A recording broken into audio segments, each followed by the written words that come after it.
Olá, meus alunos! Vamos começar mais uma videoaula. Hoje vamos falar com vocês sobre a Revolução Francesa. Vamos entender um pouquinho dessa que foi uma das revoluções, ou se não a revolução mais importante para a gente entender e estudar. Até porque as bases do mundo contemporâneo, do mundo ocidental, têm seus fundamentos na Revolução Francesa. As principais ideias da Revolução Francesa a gente já conhece: liberdade, igualdade, fraternidade, são as três palavras que simbolizam a Revolução Francesa. E hoje, quando nós estudamos as constituições dos principais países do mundo, inclusive do Brasil, nós vamos ter bases iluministas e bases da Revolução Francesa. Ideias, como eu disse, de liberdade, de igualdade, ideias como defendidas como de propriedade privada, são ideias, né, que se baseiam no Iluminismo e na Revolução Francesa. Então, por isso, é tão importante estudar a Revolução Francesa. Vamos entender onde ocorreu a Revolução Francesa, na França. Por isso, a Revolução Francesa. Então, nós temos aí o Antigo Regime. Nós vamos entender um pouquinho do Antigo Regime, vamos entender um pouquinho o contexto histórico da França nesse período. Então, a França é um país com mais ou menos 28 milhões de habitantes no século XVIII, é um país muito populoso e também é um dos países mais injustos aí da Europa. Os franceses viviam o chamado Antigo Regime, aquele Antigo Regime que se baseava no absolutismo monárquico, na sociedade estamental e no mercantilismo comercial. O mercantilismo, a gente chama de mercantilismo ou capitalismo comercial. Então, nós temos aí uma sociedade em que o clero e a nobreza tinham enormes privilégios. E o rei representava, se julgava ser um representante de Deus na Terra, na teoria do direito divino, lá de Jacques Bossuet. Nós temos o que a palavra privilégio significa. O que você entende por privilégio? Né? Uma definição rápida, que privilégio é um direito, é uma vantagem, né, concedida a um grupo, a uma pessoa, em detrimento da maioria, ou seja, apenas um grupo tem aquele direito, enquanto a maioria das pessoas não tem. É mais ou menos como ocorre também no Brasil. Então, naquela época, a sociedade francesa estava dividida em 3 estados. Estados, de uma forma, a gente entender como uma espécie de pirâmide social, nós temos aí os 3 estados. O primeiro estado é o clero, os membros da igreja. O segundo estado, a nobreza. Lembrando que os nobres eram os grandes proprietários de terra, apesar de formarem aí um pouco mais de 5% da população francesa, detinham mais de 80% de toda a propriedade privada na França. E por último, nós temos o terceiro estado, que era formado por camponeses, trabalhadores das cidades, burgueses. Esses não tinham nenhum privilégio, né? Tinham que pagar muitos impostos. Então, o terceiro estado, que era formado pela grande maioria da população, tinha que pagar, por exemplo, a talha, a corvéia, a banalidade, o dízimo, aquelas taxas feudais. Então, nós temos uma sociedade que ela é extremamente injusta. E aí nós vamos ter a formação, né, do contexto que vai levar a essa situação que nós conhecemos, a Revolução Francesa. Muito bem, a França no Antigo Regime, continuando falando um pouquinho sobre a França, então a França no Antigo Regime, a maioria da população vivia e trabalhava no campo, então era uma sociedade bastante rural. Mas devido à baixa produtividade agrícola, apesar de ter muita terra, a oferta de alimento era pequena, então as pessoas muitas vezes passavam fome, havia inundações, secas, neves, né, que acabavam atrapalhando bastante aí a produção e muita gente passava fome. A burguesia, que é essa classe social que detém os meios de produção, os grandes manufatureiros, os grandes comerciantes da época, também estava insatisfeita com a monarquia da época, monarquia absolutista. Também fazia parte do terceiro estado, né, que para sustentar os gastos da monarquia, muitas vezes o governo, o monarca, aumentava impostos para manter seus privilégios, para manter suas regalias. E como o poder de compra da maioria da população vinha diminuindo, muitas empresas acabavam falindo, gerando com isso mais desemprego. Então nós temos esse contexto, um cenário bastante explosivo aí, propício para uma revolução. Nós temos a convocação dos Estados Gerais, agora nós vamos entender um pouquinho a cronologia dessa revolução, vamos compreender como funcionou essa cronologia. Nós temos a convocação dos Estados Gerais. O rei ele tinha a prerrogativa de convocar os Estados Gerais assim que ele quisesse. Então, o rei Luís XVI ele vai convocar os Estados Gerais porque havia um desequilíbrio nas contas do Estado francês. Ou seja, o Estado gastava mais do que arrecadava, principalmente com festas, com regalias, e, claro, a França também se envolveu na Guerra da Independência dos Estados Unidos, né? Teve também uma situação que dificultou as colheitas na França, um pouco antes da Revolução, que gerou muita fome, gerou muita pobreza. Havia uma queda na arrecadação na França, e com isso acabou gerando um contexto onde o rei precisou convocar os deputados que representavam esses três estados, clero, nobreza e o terceiro estado, para discutir, querendo, né, obviamente, o objetivo dele era aumentar os impostos. Então, nós temos aí um desequilíbrio nas contas públicas, temos fome, temos dificuldade. Diante dessa grave situação, o rei convocou, então, a Assembleia Geral dos três estados, ou Assembleia dos Estados Gerais. Então, nós temos ali a composição, era composta de representantes dos três estados, como se fossem deputados, que representavam o terceiro estado, né, o primeiro, o segundo e o terceiro estado, do clero, nobreza e camponês. Trabalhadores urbanos e burguesia, que fazia parte do terceiro estado. Essa Assembleia não era consultada, já fazia 175 anos, para você ver que o rei não dava mínimo, né, para os representantes, né, teoricamente, do povo. Ele agia, decidia por conta. Nessa Assembleia, cada estado tinha direito a um voto. Portanto, clero e nobreza reunidos tinham 2 votos, contra 1 voto do terceiro estado. Isso acabava gerando sempre uma tensão.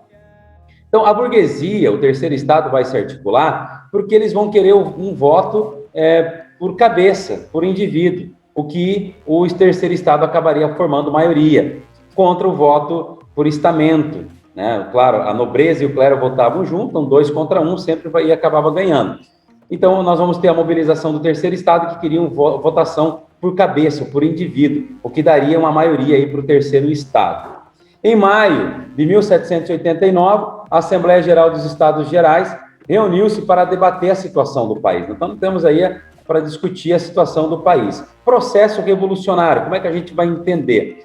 Logo no início da Assembleia, Luís XVI, apoiado pela nobreza e pelo clero, decidiu que tudo continuaria como antes. Votação continuaria sendo por estado, dando vantagem aos 2 primeiros estados privilegiados. Com isso, o terceiro estado continuaria tendo apenas 1/3 dos votos. Então, há uma tensão, a tensão aumentou, o rei ordenou que os deputados do terceiro estado se retirassem do salão. Os deputados do terceiro estado, ali liderado por Mirabeaus, Mirabeaus, uma expressão francesa complicada de falar, né, retrucou, e ele vai dizer o seguinte: estamos aqui pela vontade do povo e só sairemos daqui, né, na força da baioneta. Aí nós temos, então, a rebelião do terceiro estado. O terceiro estado vai se juntar, vai se reunir e vai dizer: nós só vamos sair daqui quando a gente sair com uma Constituição. Nós vamos criar uma Constituição na França. Aquele documento, né, onde contém as leis, limitando os poderes do rei. E aí, com essa rebelião do terceiro estado, a notícia chega ao povão, né? Sempre o povo fica sabendo e o povo acaba aderindo à Revolução. No dia 14 de julho de 1789, a notícia se espalhou que o rei mandara reprimir a Assembleia. Populares da cidade de Paris saíram nas ruas, saqueando depósitos de armas, de alimentos, e com o apoio de soldados do exército invadiram a chamada prisão, a Bastilha, que era uma prisão que era símbolo do absolutismo monárquico. Nós temos aqui uma imagem para vocês poderem estar visualizando. Então, nós temos agora o envolvimento do povão na Revolução, né, tomando a Bastilha, destruindo a Bastilha, tijolo por tijolo, né, tomam ali, libertam os presos, e nós temos aí uma grande violência. Nós temos a tomada da Bastilha, que é símbolo, né? Essa data é comemorada na França até hoje. Dia 14 de julho, né, é comemorado a tomada da Bastilha, né, o dia da Revolução Francesa, o marco, o dia como se fosse um dia símbolo da Revolução Francesa. Com a chegada da notícia que a Bastilha havia sido tomada, os camponeses passaram a invadir castelos, né, passaram a invadir cartórios onde tinham registro de suas dívidas, tacarem fogo, pressionado com o avanço da Revolução, na cidade do campo, no dia 4 de agosto de 1789, a Assembleia Nacional Constituinte aboliu a servidão, aboliu os dízimos, aboliu os privilégios do clero e da nobreza e pôs fim, de forma quase que absoluta, ao feudalismo na França. Eles vão aprovar algo muito importante, que é a chamada Declaração dos Direitos do Homem e do Cidadão. Esse documento é bem importante vocês lerem. Esse documento, uma das coisas que está escrito lá é que todo homem nasce igual. A ideia, né, de Rousseau, ideia dos pensadores iluministas que defendiam isso, que todos os homens nascem igual. Então não tem que ter um privilegiado nobre porque nasceu na nobreza, tem que ser diferente de uma pessoa comum. Então, a Declaração de Direitos colocou também, enfim, reconheceu o direito de todos à liberdade, à segurança, à propriedade privada, a igualdade de todos perante a lei, todos são iguais perante a lei, e de resistir a qualquer tipo de opressão. Monarquia constitucional. Então, nós temos ali algumas divisões ali da chamada monarquia constitucional. Nós vamos ter aqui, durante toda a Revolução, nós temos o período da monarquia constitucional, Convenção Nacional, jacobinos no poder, diretório e depois consulado. Mais ou menos essa é a sequência que nós vamos estar vendo com vocês. A monarquia constitucional, 1791, a Assembleia Nacional aprovou uma Constituição e incorporou a perda dos direitos do clero e da nobreza e limitou os poderes do rei, instituindo uma monarquia constitucional. O rei já não tinha mais todos os poderes que ele tinha antes, né? Com isso chegava ao fim a monarquia absolutista na França. Outros privilégios também foram criados, né? A Revolução não foi tão grande assim no início. Outros privilégios, como, por exemplo, o voto censitário, que é um voto que apenas algumas pessoas ricas podem votar, a maioria do povo é excluída, né? Foi mantido. Os camponeses e artesãos, operários, mulheres, que formavam 85% da população da França, também foram excluídos do direito ao voto, por isso voto censitário. Então, nós temos essa situação, manteve, né, criou mais benefícios, nesse primeiro momento, a burguesia. Essa classe social foi a que mais foi privilegiada. A Constituição desagradou, obviamente, o rei da França, que não gostou nem um pouquinho. Ele se aliou ao rei da Áustria e da Prússia para dizer: eu vou retomar o poder aqui na França, vou mostrar quem manda aqui na França.